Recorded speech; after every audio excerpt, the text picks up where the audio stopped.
ले ग भैया प्रमोद भैया जोहार तोला बधाई है गा। सुन ले ग भैया प्रमोद भैया जोहार तोला बधाई है गा।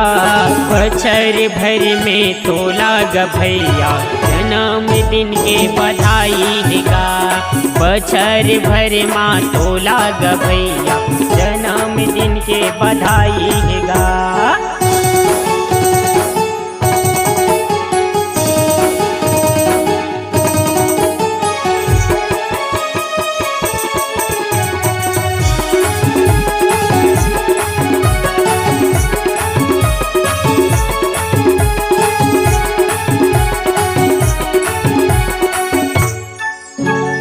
तीन तारीख दिसंबर महीना आगे हवे बड़ शुभ दिन। मिलन सार हमर प्रमोद भैया के सुखर आगे जन्मदिन। मिठाई खवाबो खुशी मनाबो, मिठाई खवाबो खुशी मनाबो, माया पीड़ित गढ़ाए है ना। बछर भर में तोला ग भैया जन्मदिन के बधाई है गा। बछर भर माँ तोला ग भैया जन्मदिन के बधाई है ना।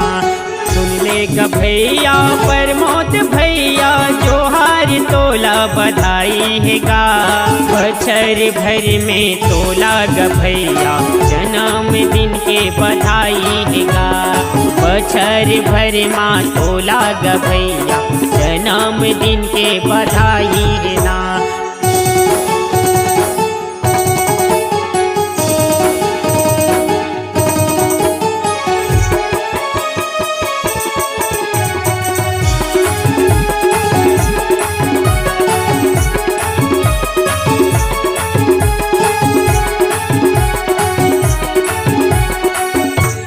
विकास पुरुष ते हमारे भैया विकास के गंगा बुहाए तेगा। रायपुर शहर ला सुंदर बनाए सरग जैसे सजाए तेगा। सड़क नाली लाते हाँ बनाए, सड़क नाली लाते हाँ बनाए, सब बोलते सिर जाई है गा। बछर भर में तोला ग भैया जन्मदिन के बधाई है गा। बछर भर माँ तोला ग भैया जन्मदिन के बधाई है ना।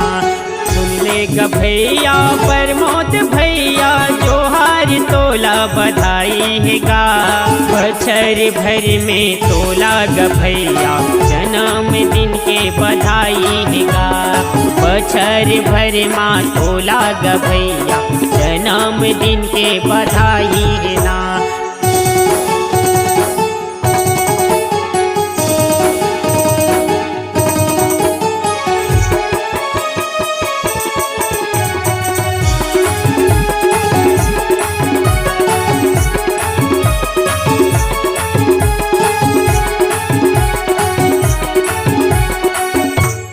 नगर निगम के तय महाराजा काज करे बड़ भारी हगा। जयपुर शहर के कोना कोना ला सजा दिए फुलवारी कगा। जन के तय नेता कहाए, जन के तय नेता कहाए, अमर तोर परछाई है गा। बछर भर में तोला ग भैया जन्मदिन के बधाई है गा। बछर भर माँ तोला ग भैया जन्मदिन के बधाई है ना। सुन ले ग भैया प्रमोद भैया जोहार तोला बधाई है गा। बछर भर में तोला ग भैया जन्मदिन के बधाई है गा। बछर भर माँ तोला ग भैया जन्मदिन के बधाई है ना। जन्मदिन के बधाई है गा। जन्मदिन के बधाई है गा। जन्मदिन के बधाई है गा।